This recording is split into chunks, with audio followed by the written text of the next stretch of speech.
Oke, makasih. Saya Mahmudi, biasa dipanggil Beb. Saya lahir di Kediri 29 April 87. Besar di banyak tempat mungkin ya karena basically orang tua saya perantau. Saat ini saya domisili mungkin kadang di Yogyakarta, kadang di Batam, kadang di Jawa Timur karena saya mencintai 3 kota tersebut. Makasih udah diundang Mas Bayu. Mungkin kita juga tidak spesifik cerita tentang satu hal mungkin ya, nanti biar next program ini juga bisa mengulik tentang banyak hal, walaupun mungkin ada hal menarik dari sisi futsal, sepak bola, atau mungkin ya tentang hobi saya karena saya malam ini yang diajak bicara sama Bayu gitu, kurang lebih seperti itu.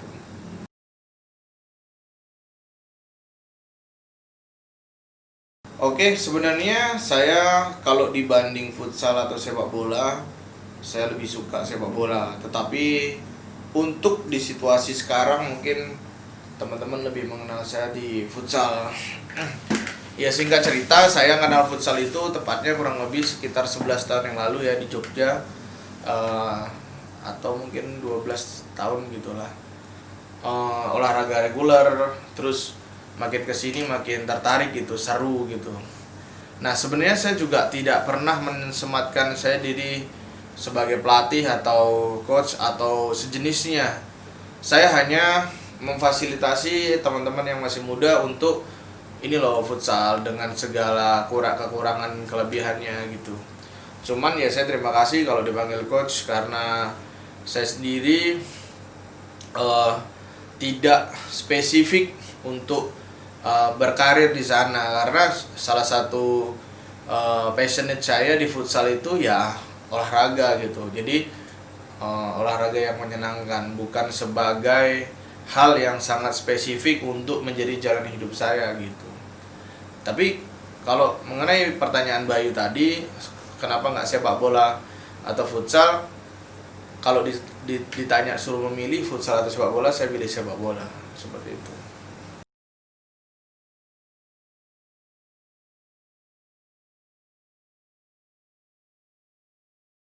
Oke, sebenarnya saya nggak menyebut prestasi untuk tim saya, cuman kebetulan saya mau memfasilitasi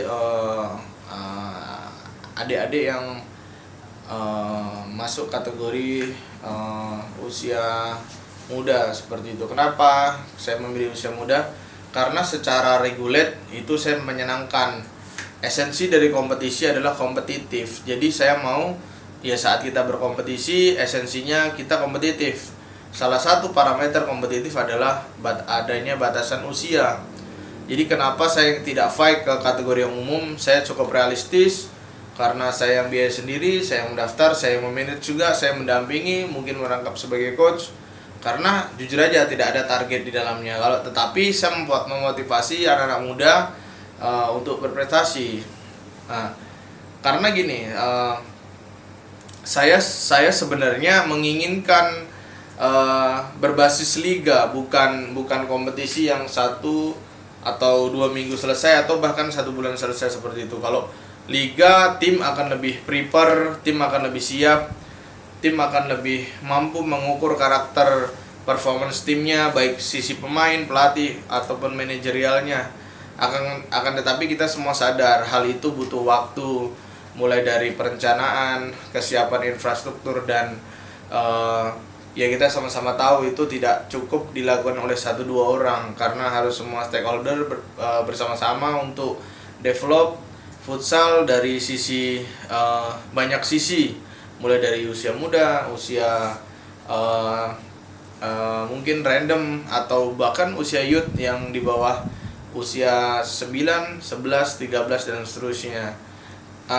Akan tetapi sejauh ini saya mengomentari bukan dari sisi prestasi tim saya, tetapi prestasi adik-adik kita di Batam dan sekitarnya, atau mungkin Kepri pada umumnya. Karena apa? Para pembuktian terbaiknya adalah Kepri berhasil lolos untuk kualifikasi Pekan Olahraga Nasional di Papua 2020 karena mungkin ada pandemi diundur 2021.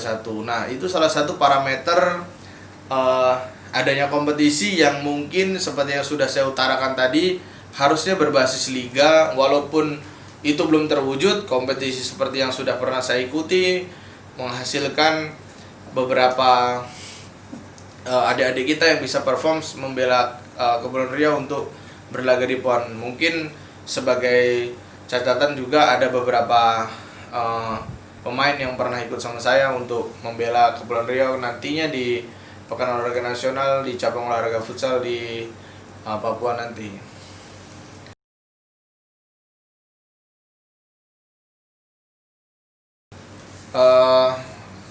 Mungkin saya jawab dari sisi karakteristik kota ya.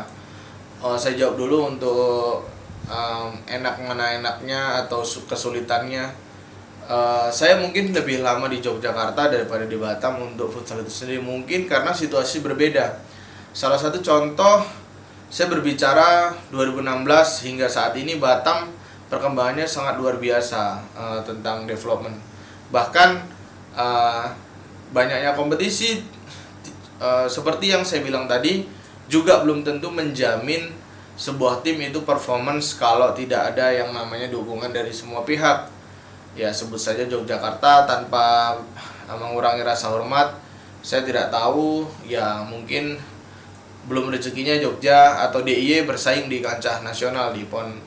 Akan tetapi banyak atlet-atlet dari Yogyakarta bisa bermain di liga profesional. Untuk kesulitan ada tantangan tersendiri ya. Kalau di umum mungkin lebih kepada teman-teman sisi profesionalismenya yang sering dipertaruhkan. Dari segi apa? Mungkin dari segi kontrol emosi, terus sisi egoisme, segi kematangan. Belum tentu umum juga matang dari segi sisi emosional. Nah, di anak muda kenapa saya lebih tertarik, lebih suka ke anak muda? Secara keseragaman pemahaman mereka masih sama-sama dalam ruang lingkup usia yang sama, itu cukup memudahkan untuk ngasih ya itu tadi mungkin lah saya sebutnya pemahaman, bukan berbicara dari sisi taktikal. Karena esensi di futsal saya mau anak-anak itu tertarik dulu. Saat tertarik, dia suka, dia senang, dia akan performance seperti itu. Jadi kalau bicara usia atau umum, ya saya lebih tertarik usia. Akan tetapi di perjalanan lompat kota saya saya lebih interest di anak-anak Batam yang dengan segala keterbatasan infrastruktur jauh lebih berkembang. Terbukti sedikit banyak kemarin saya melihat hasil dari sebuah kompetisi usia, muaranya juga perwakilan Batam bisa masuk ke grand final salah satu kompetisi usia dini yang berlangsung di kota Solo di 2019 lalu.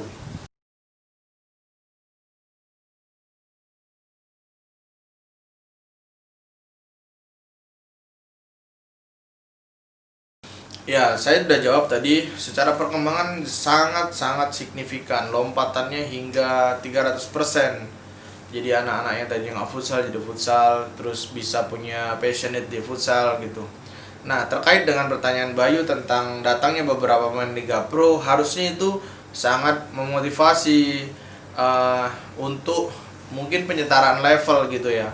Saya juga belum lihat pemain dari Batam bermain di liga futsal profesional. Jadi harusnya itu menjadi cambuk untuk teman-teman di Batam atau Kepulauan Riau bisa performance, bisa menembus liga profesional. Caranya gimana ya? Main sebaik mungkin. Pasti ada tim scouting yang nantinya masuk ke radar dan bisa bermain di liga profesional.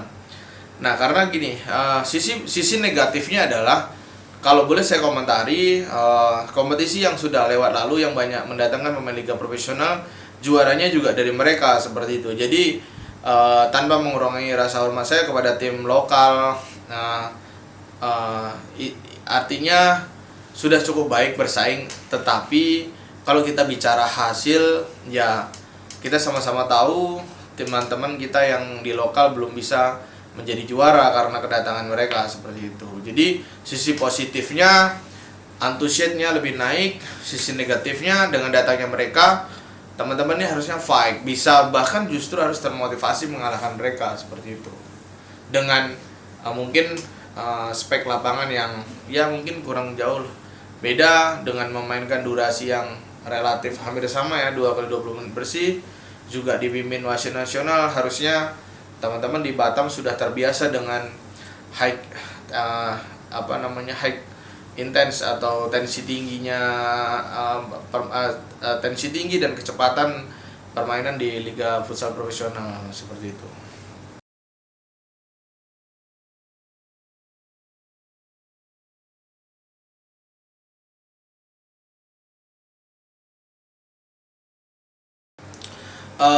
Kenapa PSS Sleman, kenapa nggak Persik Kediri di mana saya dilahirkan, kenapa nggak PS Batam seperti itu. Jadi gini, rasa cinta terhadap sepak bola itu sebenarnya menyeluruh. Salah satu parameternya adalah saya hampir selama hidup di Jogja menonton semua pertandingan klubnya, bukan semua pertandingannya, semua klub yang bermain untuk Yogyakarta. Saya nonton Persiba Bantul sampai dengan juara di 2012 kalau tidak salah, itu final di Solo saya juga nonton. Kebetulan kontrakan saya di Jogja juga berdekatan dengan Mandala Krida yang manakala home base-nya PSIM Yogyakarta. Terus saya kenapa pertanyaannya PSS Sleman seperti itu. PSS sebenarnya spesifik saya juga nonton reguler seperti biasa karena secara geografis kan lumayan jauh ya. Dulu main di Stadion Tridadi di dekat di jalan mungkin arah ke Magelang.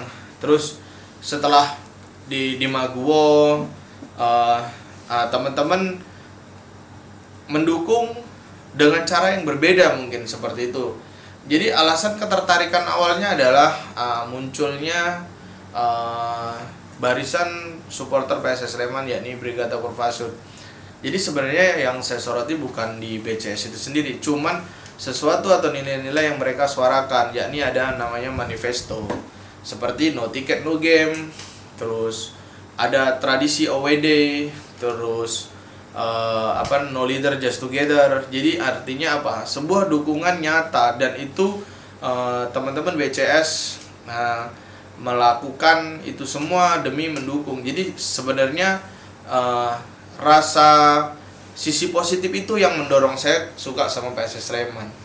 Dan kita semua tahu, saya juga tidak mungkin tidak menjadi bagian BCS secara langsung.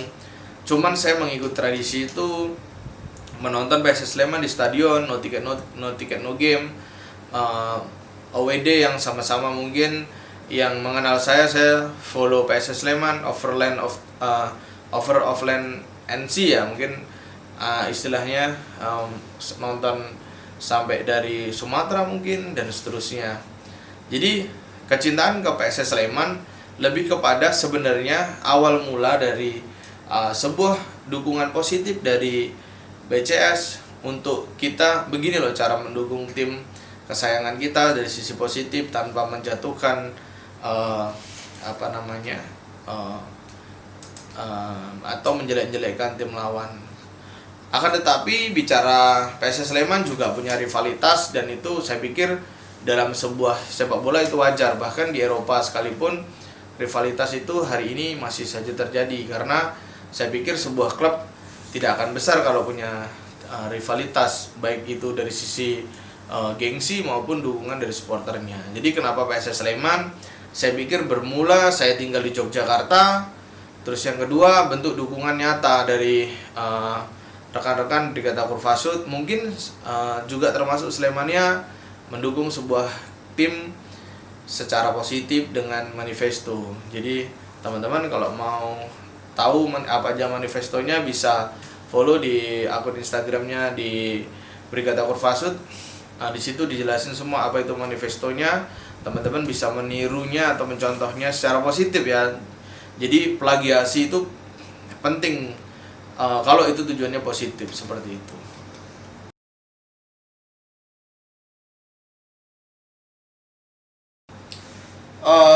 Saya pribadi mau, seperti yang saya utarakan tadi, sebuah kompetisi yang terstruktur, terukur itu akan menghasilkan sesuatu yang positif. Salah satu contoh adalah kompetisi yang sifatnya reguler, kompetisi yang sifatnya berjenjang, itu entah sepak bola maupun di futsal itu sendiri. Jadi itu PR kita bersama. Kayaknya kita terlalu naif membuat itu semua PR pemerintah. Saya pikir dimulai dari kita belajar, mengcompare, terus menulis, membuat statistik tentang tim kita, siap untuk hal-hal baru, termasuk membuat program training dan seterusnya seperti itu. Jadi tidak asal ikut. Terus yang kedua, kalau bicara infrastruktur, kita sama-sama tahu dengan keadaan geografis di Batam itu sangat membuat kita semua tertantang ya. Maksud saya adalah dengan segala infrastruktur yang terbatas, kita harus tetap perform, menerbitkan atau mengorbitkan atlet-atlet yang bisa ya leveling nasional dulu lah. Kita nggak usah berbicara terlalu jauh dulu, mungkin seperti itu. Jadi kalau harapan saya, siapapun yang menonton video ini tidak berkecil hati dengan kurangnya namanya fasilitas. Salah satu contoh, sebuah latihan atau training itu, kalau kita punya inisiatif, ada penjadwalan yang bagus, itu tidak melulu harus dilakukan dengan pelatih. Jadi pertama yang harus dimulai adalah inisiatif dari kita untuk maju atau tidak. Setelah itu buat jadwal yang terukur, jadwal yang teratur. Dari situ kita akan punya parameter sejauh mana kita berkembang dan seterusnya. Baru ada discuss di situ, mulai dari sport science-nya dan seterusnya. Di situ banyaklah mungkin dari orang-orang yang di sekitar kalian, mungkin kalau di sekolah lewat gurunya atau lewat pelatih di sekolahnya, buat diskusi, bikin forum untuk pengembangan sebuah tim. Atau mungkin tadi kan kalau bicara futsal dan sepak bola kan olahraga beregu, tentu itu nggak bisa dilakukan sendiri seperti itu. Jadi harapannya jangan pernah merasa berkecil hati atau merasa kurang dengan keadaan. Justru dengan challenge-nya adalah dengan keadaan yang terbatas itu kita bisa lebih maju, seperti itu.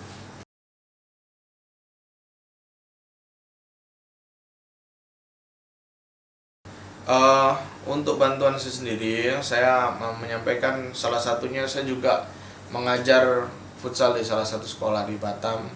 Saya membuat program yang bisa mereka lakukan sendiri tanpa harus ketemu saya, itu di situasi pandemi seperti itu. Akan tetapi percuma kalau kita nggak mengukur dari hasil apa yang mereka kerjakan, jadi tidak asal. Terus yang kedua, suatu saat saya ada berencana untuk tidak berkecimpung di futsal lagi.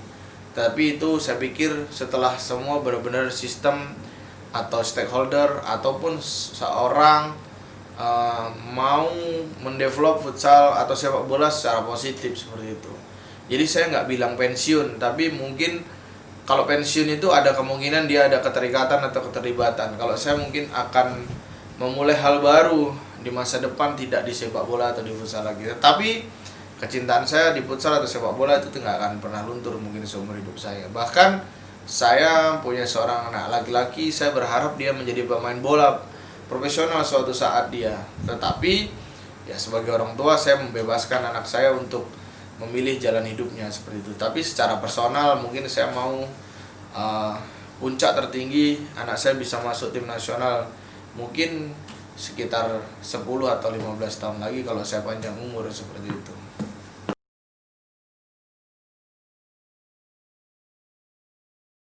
Ya, kalau teman-teman dengan segala keterbatasan itu yang bisa melawan segala keterbatasan itu adalah diri kalian. Lawan rasa malas, lawan rasa ketidaktahuan itu dengan belajar, dengan membuat jadwal, dengan segala sesuatunya. Saya contohkan gini, kenapa pentingnya kita segala sesuatunya kita ukur.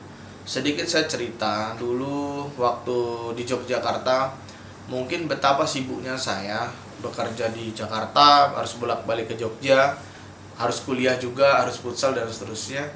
Mustahil saya bisa melakukan banyak pekerjaan dalam satu satuan waktu kalau itu semuanya nggak saya ukur.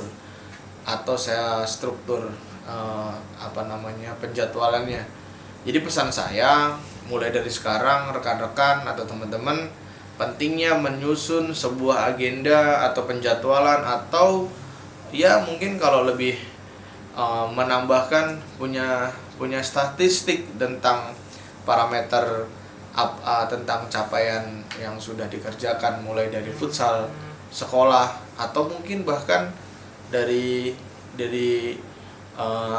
olahraga yang di luar konteks sepak bola maupun futsal. Jadi saran saya yang paling penting, yang menurut saya itu saya tidak melakukan tuduhan ya, agak disepelekan oleh anak-anak atau banyak orang, yakni tentang